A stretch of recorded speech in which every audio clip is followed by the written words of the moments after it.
अस्सलाम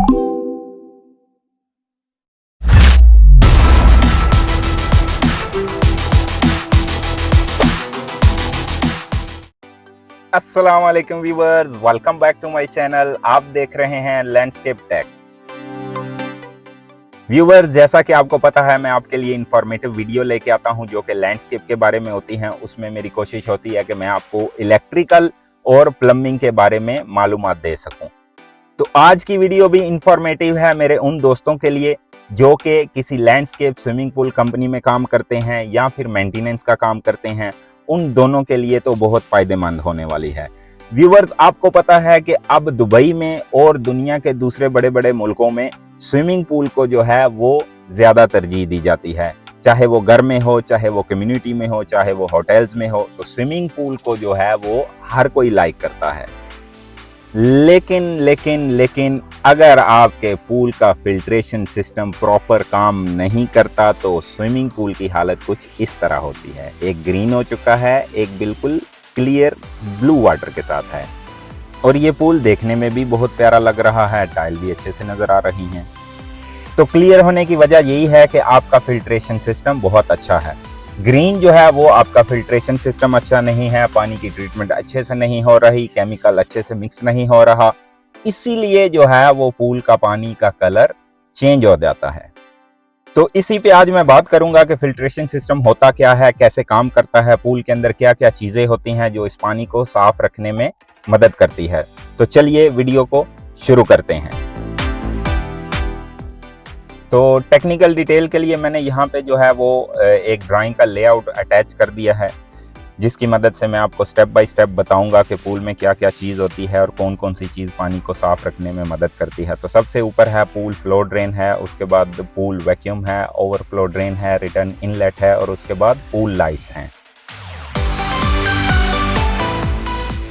उसके बाद नेक्स्ट चीज़ है स्विमिंग पूल पंप रूम। जी, स्विमिंग पूल पंप रूम यहाँ पे आप देख सकते हैं, रेड सर्कल के अंदर मैं आपको दिखा रहा हूँ कि इस स्विमिंग पूल का पंप रूम भी इसके साथ ही है, जहाँ पे आपका फिल्ट्रेशन सिस्टम इंस्टॉल होगा, जिसमें सैंड फिल्टर होगा, उसके बाद फिल्टर पंप होंगे और आपका क्लोरीन सिस्टम होगा। उसके बाद यहाँ पे आप देख सकते हैं इसका बैलेंस टैंक है, जो कि वो भी पूल के पास में ही है। अगर आपका पूल ओवरफ्लो है तो आपको बैलेंस टैंक रिक्वायर्ड है। अगर आपका पूल स्कीमर है तो उसके लिए आपको बैलेंस टैंक रिक्वायर्ड नहीं है। तो ये बैलेंस टैंक आपका पूल के साथ अटैच होगा, जिससे आपका जो पूल का पानी है वो कोपिंग से ओवरफ्लो होके यहाँ पे आएगा। नेक्स्ट स्टेप है स्विमिंग पूल फ्लो ड्रेन, या फिर इसको आप मेन ड्रेन भी बोल सकते हैं। तो ये पूल के डीप एरिया में इंस्टॉल होते हैं, नीचे फ्लोर में इंस्टॉल होके ये दोनों आपस में कनेक्ट होके इनका एक ही पाइप आपका सीधा पंप रूम में जाएगा। तो ये मैं आपको स्टेप बाय स्टेप बता रहा हूँ ड्राइंग के हिसाब से। उसके बाद मैं आपको पंप रूम का विजिट भी करवाऊंगा। यहाँ पे आप देख सकते हैं कि ये जो येलो कलर के पाइप हैं ये हमारे ओवरफ्लो गटर ड्रेन के पाइप हैं। जो पानी पूल से ओवरफ्लो होके चैनल के अंदर गिरेगा, वही पानी जो है वो गटर ड्रेन के थ्रू होके सीधा पाइप से बैलेंस टैंक में चला जाएगा। तो बैलेंस टैंक से फिर सीधा आपका दोबारा से फिल्टर पंप में जाएगा। उसके बाद बात करते हैं रिटर्न इनलेट की, कि जो पानी पंप से और फिल्टर से क्लियर हो जाता है वो पूल में रिटर्न कैसे आता है। तो उसके लिए आपने लगानी है रिटर्न इनलेट। तो ये जो है फ्लोर में भी हो सकती हैं और वॉल में भी हो सकती हैं। तो जैसा कि आप देख सकते हैं ड्राइंग में मैंने दो पार्ट करके दिखाए हैं आपको। तो ये जो रिटर्न इनलेट हैं ये पूल की हर दीवार के अंदर होती हैं। इसमें हम कोशिश ये करते हैं कि हमारे जो पानी की फ्लो है वो पूल के हर साइड पे पहुंचे। तो इसका जो क्वांटिटी का हिसाब होता है ये मैक्सिमम होती हैं, अदरवाइज ये डिपेंड करता है आपके पूल के साइज के ऊपर।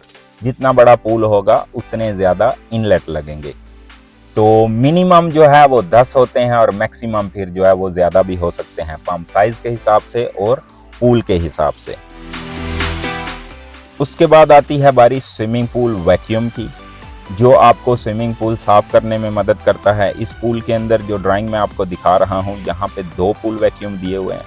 आप इसको 3 भी कर सकते हैं, 1 भी कर सकते हैं, और ज़्यादातर जो है वो 2 ही साइज होते हैं, क्योंकि 10 मीटर का एरिया जो है वो 1 पॉइंट कवर करता है स्विमिंग पूल का। तो ये लगाने का मकसद ये होता है कि जो कचरा जो है वो टाइल पे बैठ जाता है या फ्लोर के ऊपर बैठ जाता है, उसको साफ कैसे करना है, तो उसको आपने साफ वैक्यूम के थ्रू ही करना है। जो वैसे पानी के अंदर कचरा होगा वो तो फिल्टर पंप के अंदर जाएगा, वहां से जो है सैंड फिल्टर में जाएगा, तो वो वहां से क्लियर हो जाता है। लेकिन जो चीज इसके अंदर रह जाती है वो टाइल के ऊपर, वो वैक्यूम से साफ होती है। उसके बाद नंबर आता है pool light. Low voltage light इस्तेमाल होती हैं, कभी भी हाई वोल्ट लाइट पूल के अंदर इस्तेमाल नहीं होगी, क्योंकि ये पानी के अंदर रहती हैं, इसलिए लो वोल्ट लाइट इस्तेमाल होंगी। और लाइट की लोकेशन जो है वो अच्छे से सिलेक्ट करनी पड़ेगी। अगर आपकी लाइट की लोकेशन अच्छी नहीं है तो आपकी जो पूल की जो बेटर लुक है वो नहीं आती, क्योंकि लाइट से जो रात को पूल का व्यू आता है वो बहुत ही प्यारा लगता है। तो ये थी इसकी ड्राइंग के हिसाब से टेक्निकल डिटेल। अभी आपको पंप रूम का विजिट करवाता हूँ।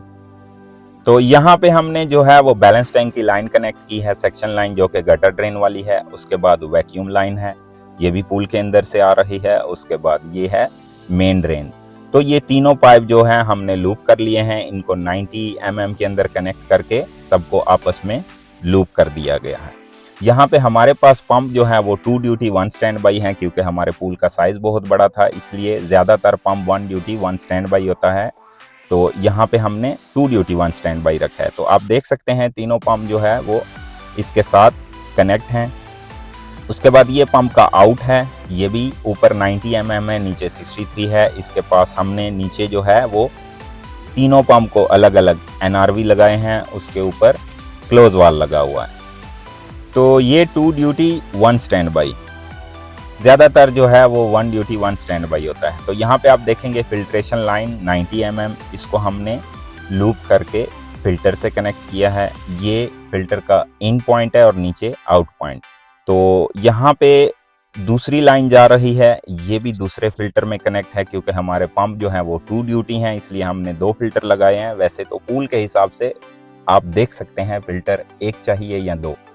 तो इसके अलावा इसकी जो आउटलाइन है वो भी ऐसे ही है, दोनों फिल्टर की आउटलाइन निकल के लूप हो रही है। तो उसके आगे भी हमने 90 का ही सेक्शन बनाया है। आप 63 का भी बना सकते हैं, मैं फिर बात करूंगा कि ये डिपेंड करता है पूल साइज के ऊपर। यहाँ पे हमारे पास बाईपास है और ये जो है ये चिलर को जा रहा है। चिलर क्या करता है आपको पता है, आपके पूल का पानी का टेम्परेचर जो है वो कम या ज़्यादा करता है। अगर आपको ठंडा चाहिए तो ठंडा मिलेगा, गर्म चाहिए तो गर्म। ये इसकी रिटर्न लाइन है। रिटर्न लाइन के बाद आप देखेंगे कि यहाँ पे हमारे पास है क्लोरीन सिस्टम, क्योंकि इस पूल के अंदर क्लोरीन ऐड नहीं की जाती मैनुअली, तो इसमें हमने साल्ट क्लोरीनेटर लगाया है। ये उसका इन पॉइंट है, वहाँ से होके ये नीचे सीधा आउट में आएगा। तो ये क्या होता है, हम पूल में जो है वो सॉल्ट ऐड करते हैं, सॉल्ट की मदद से जो है ये मशीन क्लोरीन बनाती है। उसके बाद ये 2 पॉइंट हैं, ये हमारे रिटर्न इनलेट के हैं। ये पानी की लास्ट स्टेज है, यहीं से जो है वो पानी फिर पूरे प्रोसेस से गुजर के वापस पूल में जाता है। उसके अलावा बात करते हैं इन फिल्टर में जो कचरा आता है उनको साफ कैसे करते हैं। तो उसके लिए यहाँ पे जो है वो बैक वॉश का पॉइंट होता है, जिसमें हमने NRV लगाया है। उसके बाद दूसरे फिल्टर को भी हमने इसी के साथ कनेक्ट किया है, दोनों को NRV लगा दिया है। NRV लगा के क्लोज वाल दिया है और ये हमारा पाइप जो है वो बाहर मैन होल में जा रहा है। तो टेक्निकल बंदों को ऑलरेडी पता है बैक वॉश सिस्टम क्या होता है, ये होता है फिल्टर को साफ करने के लिए। तो ये था स्विमिंग पूल का फिल्ट्रेशन सिस्टम, जिसमें फिल्टर हैं, पंप है और चिलर के लिए भी जो है वो बाईपास बना है। और उसके बाद क्लोरीनेटर सिस्टम लगा हुआ है, जो कि सॉल्ट की मदद से क्लोरीन बनता है। इसमें मैनुअली ऐड करने की ज़रूरत नहीं है। फाइनल चीज़ है इसका कंट्रोलर, जो कि इन पंप को कंट्रोल करता है, इनको टाइम टू टाइम जो है वो ड्यूटी देता है और टाइम टू टाइम जो है वो रेस्ट देता है। तो 2 ड्यूटी है, 1 स्टैंड बाई है। उसके नीचे आप ग्रीन लाइट देखेंगे तो ये क्लोरीनेटर की है, उसके साथ हीटर चिलर का भी हमने स्विच दिया हुआ है। तो ये 2 चीज़ें जो हैं वो इंटरलॉकिंग हैं फिल्टर पंप के साथ। जब आपके फिल्टर पंप चलेंगे तो ये साल्ट क्लोरीनेटर और आपका हीटर चिलर भी चलेगा। अगर फिल्टर पंप बंद हैं तो ये दोनों बंद रहेंगे, क्योंकि अगर फिल्टर पंप नहीं चल रहे तो इनको रन करने का फ़ायदा नहीं। जब फिल्टर पंप बंद होगा तो ये दोनों ऑटोमेटिकली बंद हो जाएंगे। इनको हमने कंट्रोल पैनल के अंदर ही इनका इंटरलॉक सिस्टम बनाया है। तो ये इसका कंट्रोल पैनल है। इसके ऊपर भी कभी वीडियो बनाऊंगा, टेक्निकली डिटेल में आपको बताऊंगा। तो ये थी स्विमिंग पूल की फिल्ट्रेशन सिस्टम की डिटेल, जो मैंने आपके साथ प्रैक्टिकल भी शेयर किया है और इसकी ड्राइंग भी शेयर की है। उसके अलावा अगर आपके पास कोई क्वेश्चन है तो आप कमेंट करके पूछ सकते हैं। इस वीडियो के बारे में भी फीडबैक ज़रूर दें, और इसके अलावा अगर आपको कोई टेक्निकल वीडियो चाहिए जो कि landscape, swimming pool, irrigation system के बारे में हो तो आप कमेंट में बता सकते हैं। तो मिलते हैं अगली वीडियो के साथ। अपना बहुत सा ख्याल रखिएगा। अल्लाह।